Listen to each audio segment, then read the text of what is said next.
Unless an administrator has created patterns for you, your first job within Tracking First will be to create your own patterns. Once you have added reports to the Get Started list, you can begin creating patterns for new campaigns. Expanding a list item will show any custom patterns that have been set up already, followed by a Create button. Clicking on this button opens the Canvas page, where you may build a template based on any code already captured in that report. Note that this is not a requirement. If you would prefer to create a pattern from scratch, you can use the Custom Elements button to directly assemble pattern components. A constant refers to text that will be used in every code created within this pattern.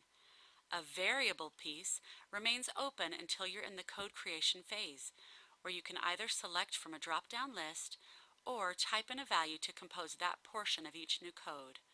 Auto number is one method ensuring that each new code created across your organization will be unique. For this tutorial, we'll create a new pattern based on an existing format that we are currently using in this report. You may have noticed earlier that we already have a custom pattern for page search in Google.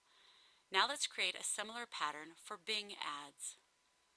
Being familiar with these codes, I realized that P's at the beginning stands for paid search, and that the letter that follows, B or G, denotes the search engine. Clicking on any of these Bing ads will promote that code to the identification zone, where, in a few clicks, I can reverse engineer a pattern that can be used to create more Bing ads in the future. This is an extremely simple example, where we have created a pattern that begins with a constant prefix, followed by an auto number. But Tracking First patterns can be as simple or complex as they need to be. The important thing is for you to generate patterns that will make the ongoing job of new code creation as quick and easy as possible.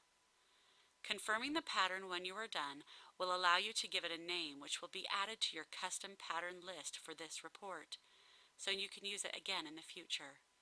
Then it will take you on to the next step of code creation, which we will discuss in a separate tutorial.